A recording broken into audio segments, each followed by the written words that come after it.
Welcome to the Financial Planning for Canadian Business Owners podcast. You will hear about industry insights with award-winning financial planner and entrepreneur Jason Pereira. Through the interviews with different experts with their stories and advice, you will learn how you can navigate the challenges of being an entrepreneur, plan for success, and make the most of your business and life. And now, your host, Jason Pereira. Hello and welcome. Today on the show, our guest is Aravind Sithamparapillai, associate at Ironwood Wealth Management Group. Arvind's a friend of mine I've known for several years now, and I brought him in specifically to talk about Canada Pension Plan and some, I will say, rather unique and novel research he's done on the cost of Canada Pension Plan. And with that, here's my interview with Aravind. Aravind, thanks for taking the time today. Thanks for having me, Jason. It's an honor. Oh, well, not that big an honor. Tell us a little bit about what it is you do. So I'm an associate at Ironwood Wealth Management Group. We're, a financial planning and investment shop. We help our clients with the holistic wealth management. But my team has brought me in specifically as a little bit of a unique beast where they give me the freedom to go down any weird planning or tax rabbit holes that I find really interesting. So I do the full scale planning. I've got three main areas that I work with: midwives, sales, and incorporated business owners. And the reason I'm here is because I've come up with some really weird or interesting ways of looking at CPP that I don't really think anyone has talked about before. Well, I can acknowledge that. So let's talk about Canada Pension Plan. So Canada Pension Plan, as everybody basically knows, is a government-sponsored pension plan that gets contributed to every year off of your payroll. And of course, there's an amount that you're working towards getting. And a lot of the research that's been done to date has been around typically when to take it. Take it at 65, because you can take it as early as 65 or defer to 70. We can get into that later on and talk about opinions there and what the math says, because it's not straightforward. But more so, we're going to talk about the cost side of this. And in particular, we're talking about the cost side for business owners. Now, the big thing that has always been discussed with business owners is that business owners have to pay both sides of the contribution, the employer and employee portion, doubling the cost. I'm going to be the first one to say that's BS, because at the end of the day, if I give you $20 and then we split a $40 bill, you did not pay 50% of that. I was 100% the source of the money. Let's be frank. So frankly, the government just telling us how it's split between employee and employer is nothing but a mental accounting trick. At the end of the day, the money's always 100% the employers.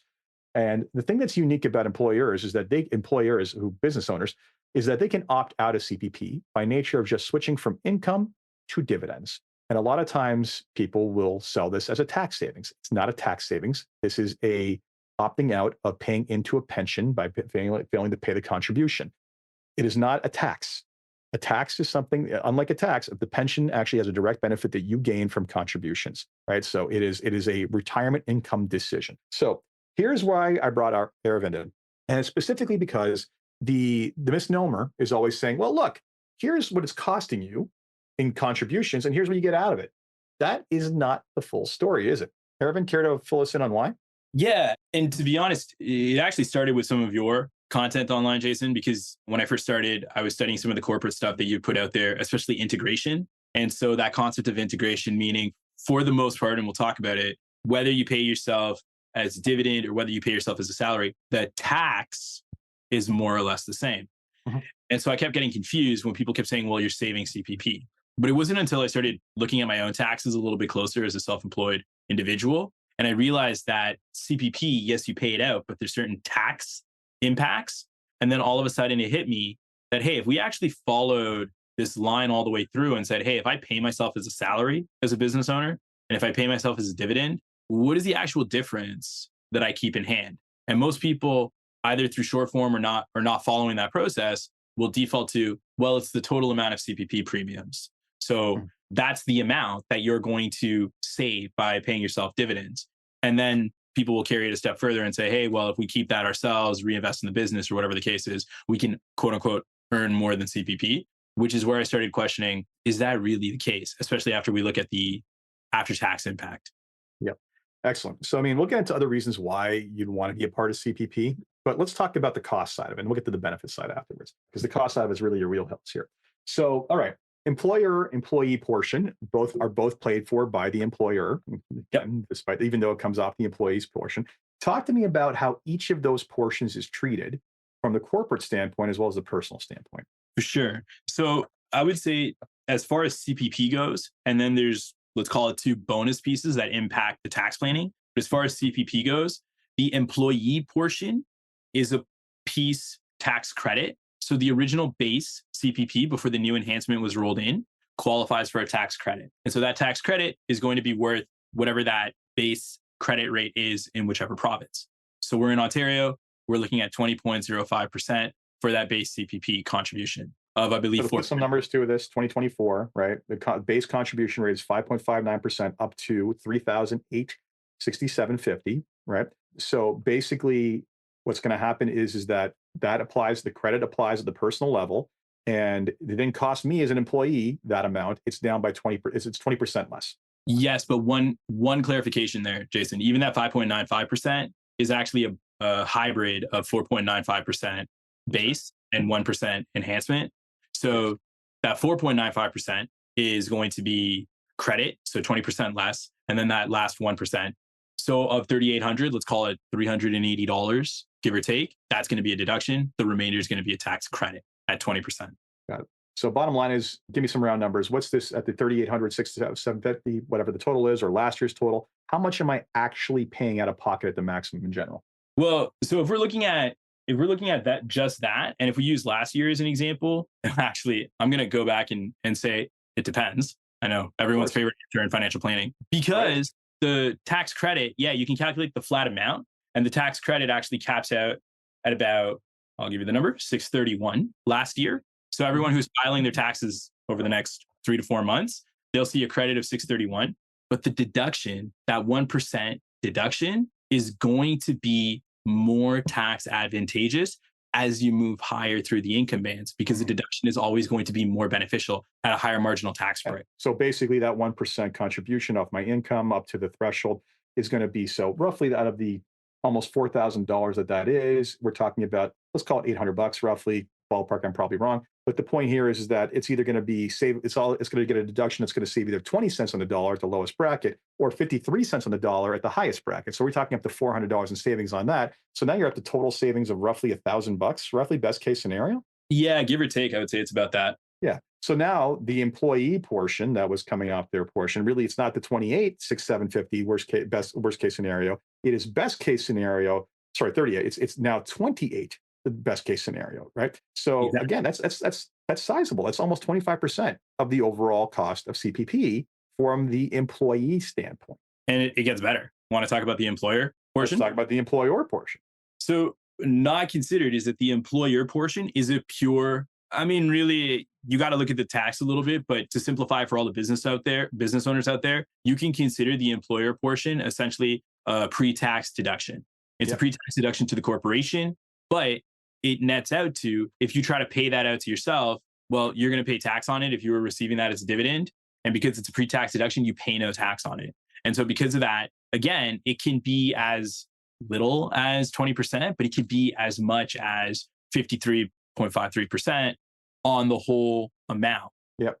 Again, yes, to get that equivalent amount of money coming out for a benefit to the shareholder, it's the equivalent of losing half, right? So now we're talking about an actual net cost that's being 78, no, whatever. I can't do this. I shouldn't do this on the fly. About $1,700 net benefit, roughly, or net reduction, right? I was going to say, actually, last year, I think it's closer to like 18 on the high end, because 37.54. So we're talking about 18. And that employee portion was already deductible in the first place, right? So the overall cost, right? Now we're actually talking about that entire deduction. If you would try to take that out for personal benefit, would have been over $3,000, right? On the total contribution. Yeah, on the total contribution, which is basically just under 8. So, all said and done, we're looking at somewhere out of pocket for employers.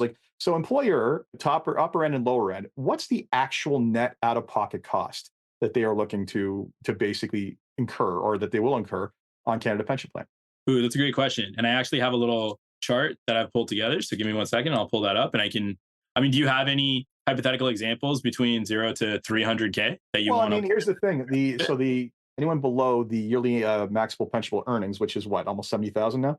73,000 now. No, sorry, 68,500 for the first ceiling, 73,000 for the second ceiling on the new enhancement. That is basically, anyone there is going to be paying less than the maximum of the 38,650. So really, what we're talking about is anyone at the maximum of Canada Pension Plan. So it's 73,000 and change, to anyone at top bracket, which is over, what is it this year, 250 something? Oh, I haven't looked up 2024 yet. But I will clarify one thing, Jason. I think these numbers will be slightly different because I've done my 2023 calculations and I'm going to have to do an update for all the new tax brackets and how they all come into play for CPP for 2024. But if we look at 2023 as an example, if you hit that maximum pensionable earnings, you're looking at your net in-hand cost last year of CPP to be about 5,300. Okay. So 5,300 net versus the near 8,000 everybody thought it was. 5331 exactly versus 7,735 is the amount for 2023. Right. So pretty reasonable reduction, quite honestly. We're looking at a pretty substantial, close to a third. So that automatically changes the equation, right? Because oftentimes I've seen these entire break-even scenarios of like, oh, you'll never make your money back on CPP as an employer because of this, right? So, but if one third of the cost is actually taken out, right? And in addition to that, now the question becomes, what's the retirement tax bracket of the retired person, the retired business owner? That's going to be somewhere between low and high, right? Like that's really the net calculus we should be doing is what is the actual after-tax implications of this? And that's where no one else has done that. Well, I would actually say that there's a few more pieces to that. So that 5331 at the YMPE, there's actually a couple more pieces that come into play. So the first is integration. And I think you, Jason, more than anyone, is probably very intimately aware that integration isn't perfectly efficient. And so in most provinces, you're actually slightly worse off paying yourself a dividend from a tax standpoint versus paying yourself a salary. And let's monitor. Let's actually clarify how much that is. We're talking like single percentage points. Like we're talking like in some cases, depending on the province, it varies, right? But I think the best outcome I saw was 2%, somewhere around there. There's like one outlier below the small business deduction at about 2%, but I would say most of them fluctuate between 1 and even 0.5. Yeah. So yeah, we're not even talking about like, oh, this is a big material difference. You going dividends to income, like you're going to save a fortune.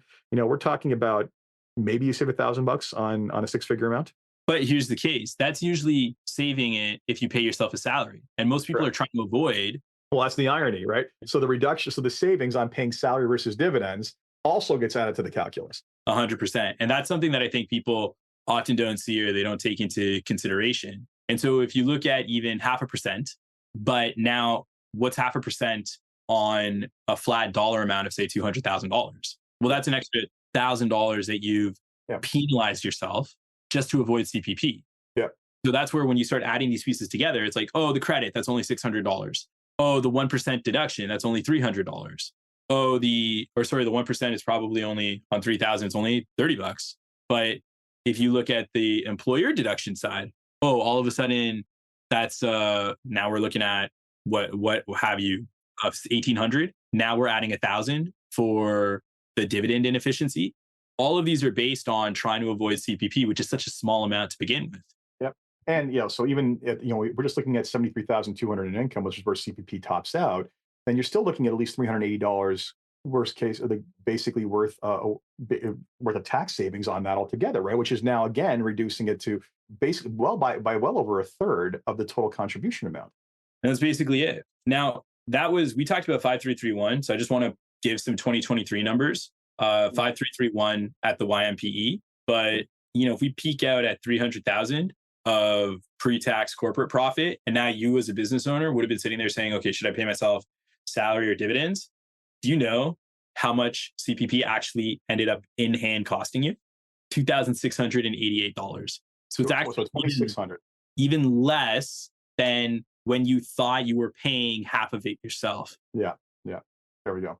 So then let's talk about what you get in exchange for this, right? And this is what always drives me nuts. And people are really terrible at truly understanding the value of this. Okay. Hold on. I got to add one more thing. I feel like Oprah with like, wait, there's more. There's more. There's one last piece, and then we can talk about everything that you get for it.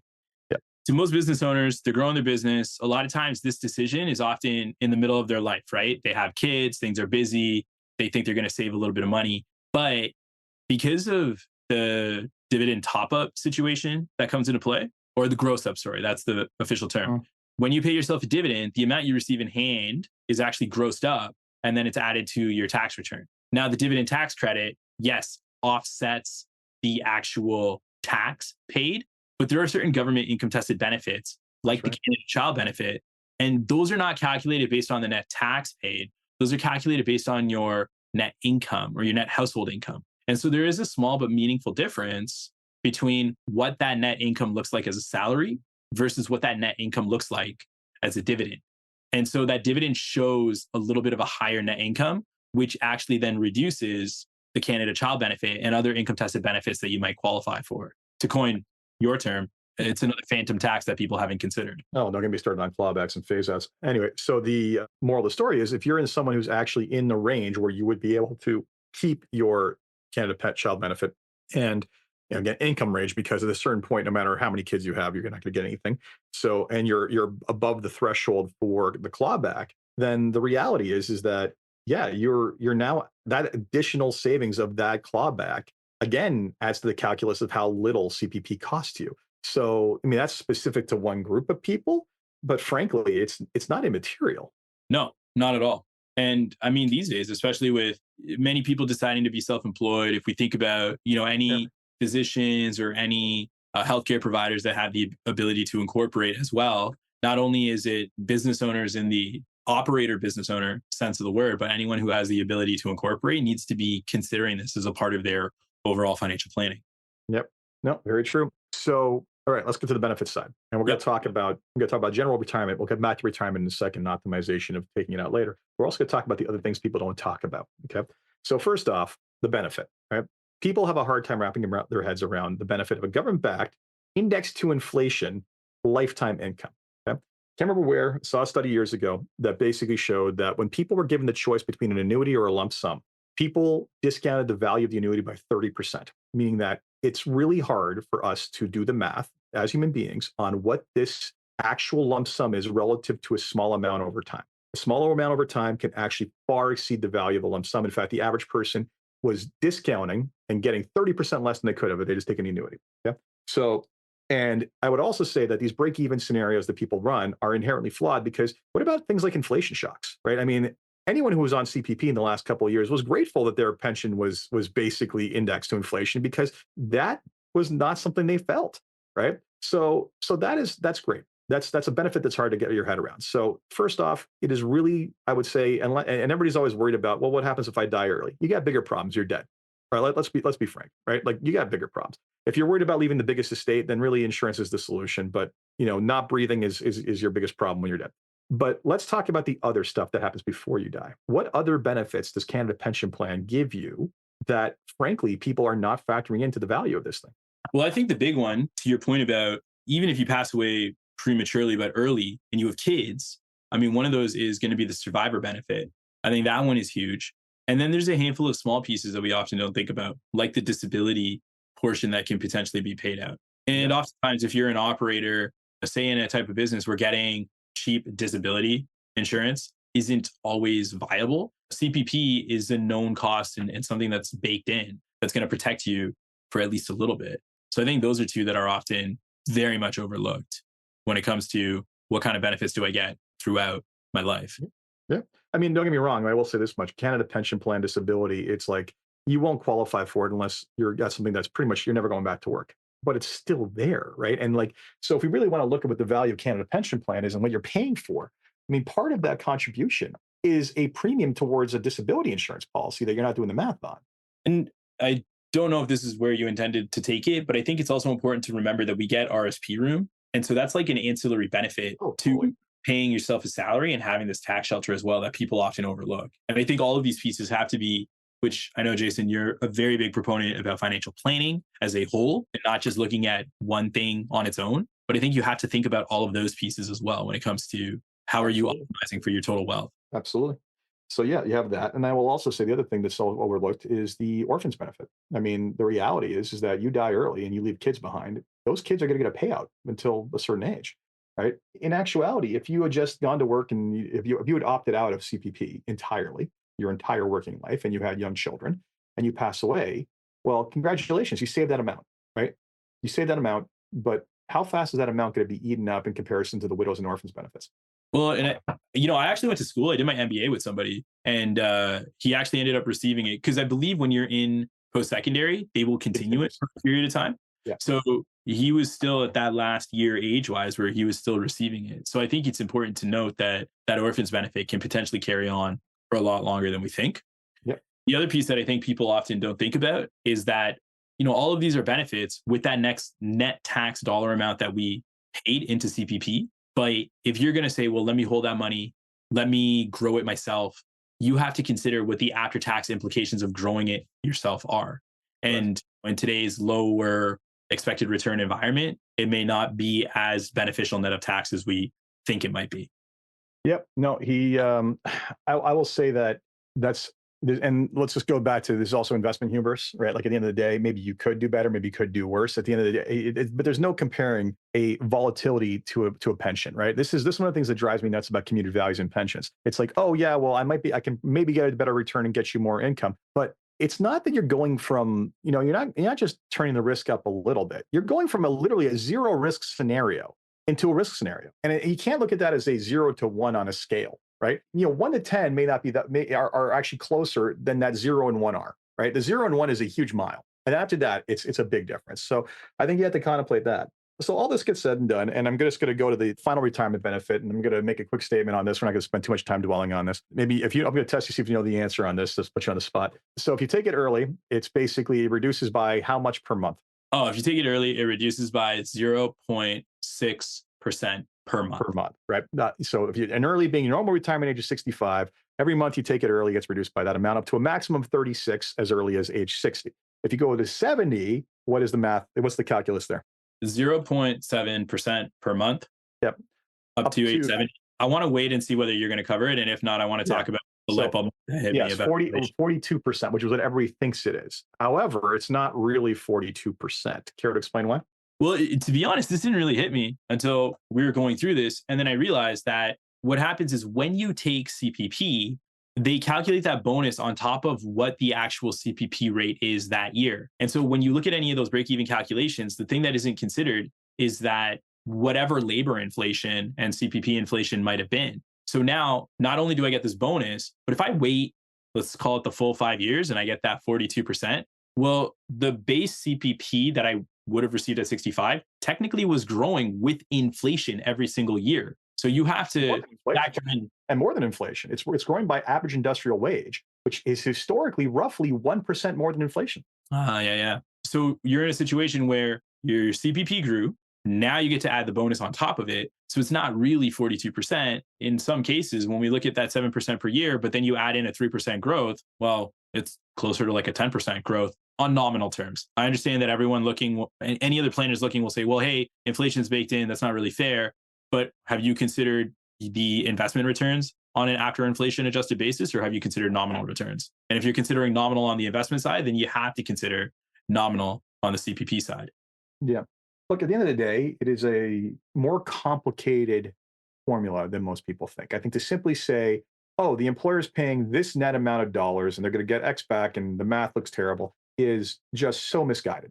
Because at the end of the day, two things. A, they aren't looking at the real cost. They aren't looking at the real cost. And until you do the math on the real cost, you don't know what that looks like. And that's not to say that everybody should always take CPP in every case. I mean, I think in most cases, I think it does make sense. In some rarer cases, I think it doesn't make sense. I mean, like, the simple example is you got a terminal disease and you're 40, right? Like, and you're going to continue to work, but you're not going to continue to work for that much longer. But realistically, there's your argument, right? There's your argument. But that said, how many people fit into that, right? And there's this real online forums, like this is the real thing of like, well, I feel like I got cheated if I contributed into it and I got nothing out of it. Well, you got bigger problems.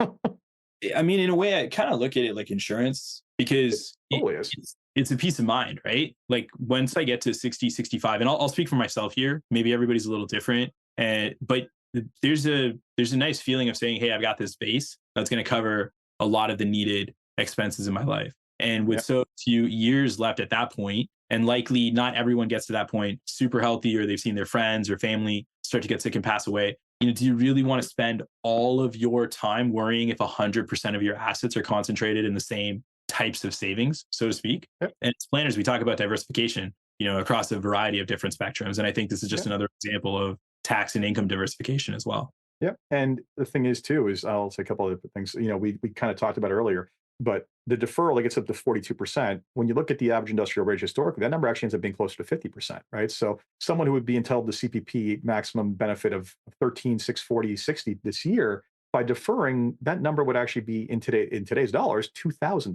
$24,000 a year for an individual and $48,000 for a couple pays for a lot of living expenses in retirement, quite honestly, right? And to have that guaranteed floor, never mind OAS on top of that, but to have that guaranteed floor taking care of expenses, honestly, like I'll say, a lot of people are worried about not having enough to retire. Those people typically don't do the math on OAS and CPP, and when we do, it's usually a lot better than it looks. But beyond that, everybody thinks to never, for whatever reason, I've never met anybody who thinks they're going to live to 100.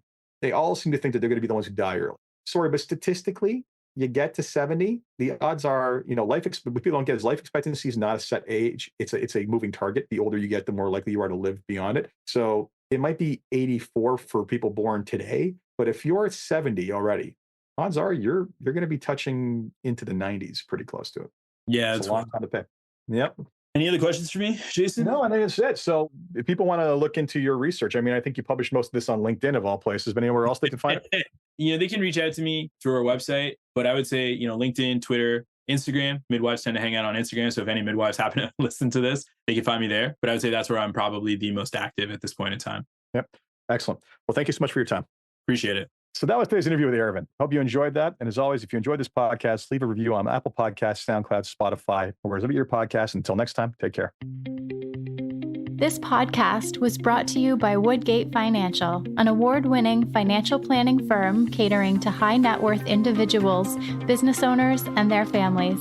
To learn more, go to woodgate.com. You can subscribe to this podcast on Apple Podcasts, Stitcher, Google Play, and Spotify, or find more episodes at jasonpereira.ca. You can even ask Siri, Alexa, or Google Home to subscribe for you.